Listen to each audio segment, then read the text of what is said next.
સુરત જિલ્લામાં ઉપરવાસમાં ધોધમાર વરસાદ વરસ્યો। ભારે વરસાદને પગલે કીમ નદીમાં પાણીનું સ્તર વધ્યું છે। માંગરોળના મોટા બોરસરા પાસે નદી બે કાંઠે વહેતી થઈ। કીમ નદીનું જળસ્તર ભયજનક સપાટીની નજીક પહોંચ્યું। પાણી હાઈ બેરલ બ્રિજ સુધી પહોંચી ગયું છે અને નદીમાં નવા નીર હજુ આવી રહ્યા છે।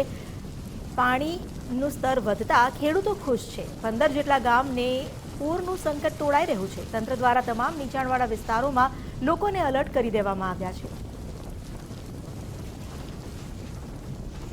વધુ જાણકારી આપી રહ્યા છે સંવાદદાતા ઉદય જાદવ। ઉદય, હાલ 15 જેટલા ગામ પર પૂરનું સંકટ તોડાઈ રહ્યું છે। તંત્ર તરફથી પણ તમામ મોનિટરિંગ કરવામાં આવી રહ્યું છે। શું વધુ વિગત? જી બિલકુલ, છેલ્લા 4 દિવસથી દક્ષિણ ગુજરાત સહિત સુરત જિલ્લામાં ધોધમાર વરસાદ વરસી રહ્યો છે।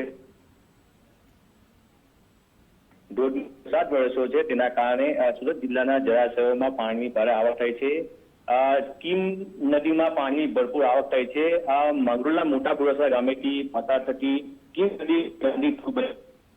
કીમ નદીનું જળસ્તર વધતા લોકો ચિંતિત થયા છે।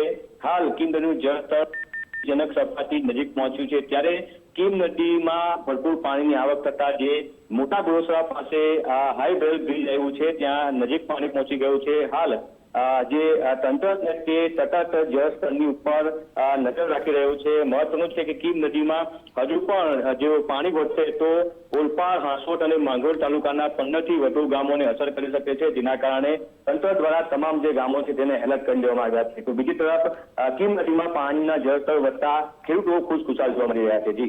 જી આભાર આપનો જાણકારી આપવા માટે।